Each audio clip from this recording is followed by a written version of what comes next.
Hello everyone, welcome to today's show. My name is Spencer Walsh. It is Tuesday, May 29th, and welcome to Newsflash. On today's show, U.S. and North Korean officials are racing to resurrect the Trump-Kim meeting. They may have a shot at it.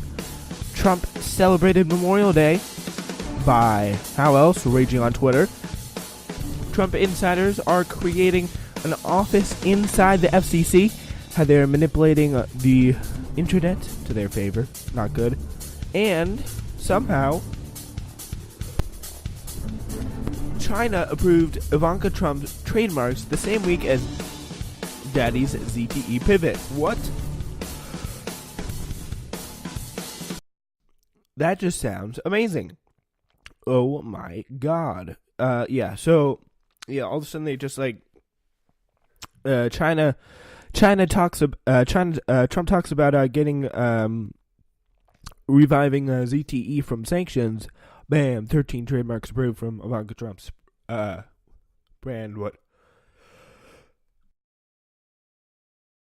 Where she kind of does whatever she does. So that's a big help. That's a big surprise, and everyone's got to love that. But first, we still have some peace deals to speak of. As the United States and North Korea on Sunday kicked off an urgent behind-the-scenes effort to resurrect a summit meeting between their two leaders on by June 12th, racing to develop a joint agenda to dispel deep skepticism about the chances for reaching a framework for a lasting nuclear agreement in so little time. So technical and diplomatic experts from the United States made a rare visit to North Korea to meet with their counterparts, American officials said on Sunday. Before any summit meeting, the American team, led by Sung Kim, a veteran diplomat, is seeking detailed comment from Kim Jong-un, the North Korean leader, about his regime's willingness to abandon its nuclear weapons program. So, in a tweet Sunday night, President Trump confirmed the meetings in North Korea as part of Panmunjom, a truth village, in the North Korean part of Panmunjom, which is a truth village in the DMZ, which separates the two Koreas. It's where the North and South have met also in the past. So it's something that they know very well. They're relatively familiar with, and it's something that has been used in the past to do some pretty good things. So I mean, it's kind of a good omen there. So yeah. He says, I truly believe North Korea has brilliant potential and will be a great economic and financial nation one day, Trump wrote on Twitter, after a second straight day of golf at his Virginia club. Kim Jong-un agrees with me on this. It will happen. So he has been busy over the weekend playing golf. But he has been apparently working. He's apparently been talking with the people who he's sending over to North Korea, and doing some great things about trying to make North Korea a non-nuclear nation. So, White House officials said Joe Hagan, the deputy chief of staff, has been leading a separate delegation in Singapore, where the summit meeting has been scheduled to take place, to work out logistics, when the various meetings would take place, and how much would be open to the press, which officials would be in the negotiating rooms, how to handle security concerns, kind of the in-depth layering, in-depth decision of it all, the kind of the who goes where, what, when, how, pretty much. So so there is that to deal with there. Such issues would be typically handled by a well-established diplomatic process with lower-level negotiations that usually take months, not years. But before, if not years, but before a meeting between the leaders of the two nations. But Trump short-circuited the process in March when he abruptly accepted an invitation to meet with Mr. Kim. So he's like, you know what, screw it. And honestly, I really don't mind that because, I mean, he's coming at this kind of in a very novice way, like he doesn't really know anything about it. He just is coming at it the best he can and the best he knows how. And he really does not have any kind of benefit beside him. but you look at this position and you're like, okay. I mean, I really don't see if he can get to work, and if this turns out like this could reset a diplomatic model that other presidents could use. Like, just like, come on, let's talk this out. Let's hammer this out. Enough with the formalities. Enough with the people meeting with each other. I mean, let's just go talk this out. And I think if they get that done, that could be huge in a way to set that up. But I mean, I don't say that many often positive things about Trump, but if he gets this to work, this could be a big deal. And by the way, with him running it, that is a big if, because he's a president that not only has came from a point where he knows nothing with the political establishment, he is also incredibly stupid, and he is a very bad businessman. He's not very good at a lot of things that would be useful in this department, because this department doesn't really require like incredible self-vanity. See there, I cleanse myself. But such issues, they'd be typically handled again by a well-established diplomatic process of lower level negotiations. But it's just like they're planning a little meetup, a big party, a peace party in Singapore, pretty much. I mean, that seems what they're really trying to be doing here. But yeah, so now just after, abruptly canceling the summit meeting, Trump has, wittingly or not, set in motion a normal set of discussions to lay the groundwork for an agreement about North Korea's nuclear weapons program ahead of a decision on whether to hold a meeting between the two leaders after all. So they're now, after that cancellation we talked about this past Friday, they're now going to making their way towards restarting the talks here, and this could be a pretty big deal. So the timeline's still extraordinarily condensed. Trump's repeatedly stated desire to keep June 12th as a possible date for the summit meeting. Why? Do you have something else to do June 13th or 14th other than make peace with North Korea? I don't know. But anyway, it means that both officials right now are rushing to all the officials on all the sides are rushing to see if the necessary preparations can be completed in a matter of days. Veteran negotiators said it still remained unclear whether the two sides could complete enough work to make the meeting possible.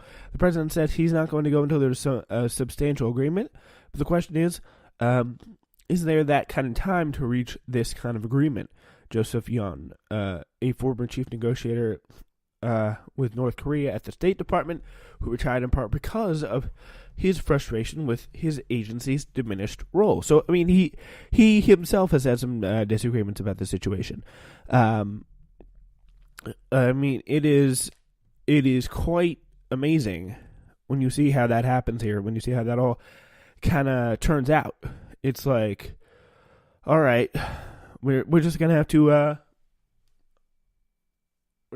come to that conclusion. And then he gets this crazy thing coming out right now. And he may have to bend his, it depends on what he wants more. Whether he wants substantial agreement or whether he wants the meeting. Because if he wants the meeting, he's probably going to have to go without the deal being negotiated. But we shall see. That's what he's looking for right now, a substantial deal being negotiated. Two top Republican lawmakers expressed deep misgivings on Sunday about the prospects for a successful summit meeting. I remain convinced that he does not want to denuclearize. In fact, he will not denuclearize. Senator Marco Rubio, Republican of Florida, said on ABC's This Week. He dismissed the demonstration demonstrations of goodwill by Kim, including the destruction of a nuclear test site and the release of American processors as, quote, it's all a show. It's a show. So, yeah. And also, guess who? Senator Jeff Flake, Republican of Arizona, echoed Rubio's concerns. He said on NBC's Meet the Press that a freeze of the country's weapons program would be progress, but added that a lot of us have been skeptical about North Korea that will ever agree to a total denuclearization. And I gotta be honest, I've been skeptical too, but it is okay to be skeptical. Sit back, watch, and hope for the best here. Because, I mean, I don't know what your motives are, your opinions, your take on the matter is. But, I mean, I think it would be pretty good to have peace with North Korea. I don't know about you here. Okay, so, we are going to now move on to Trump and Memorial Day weekend. How was your Memorial Day weekend, everyone? I hope it was good.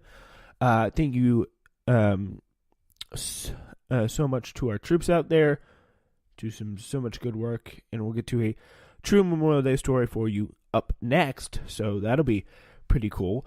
But one would think a president who spends so many days at his own golf clubs while in office will enjoy a nice relaxed Memorial Day weekend focused on honoring our nation's fallen soldiers and spending quality time with the family.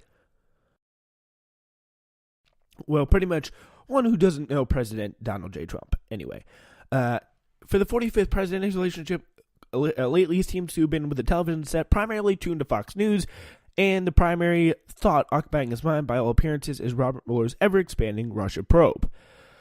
Yeah, so since Friday, Trump or someone handling his Twitter account has tweeted nearly 36 times. And while some of those tweets, a few on the Naval Academy and a freed U.S. hostage in Venezuela, and a Memorial Day message address other topics, the majority of them reflect the president's delusional obsession with a deep state conspiracy of current and former federal law enforcement officials and Democratic politicians and operatives out to get him. His deranged Twitter rants are fueled by Fox News and can contain more than a few lies that he got from Fox News. I mean, he literally is the Fox News president. He literally just repeats everything he says on Fox News. He thinks it's true. He thinks it's a very credible news sourcing, and he thinks like that's a great thing to do.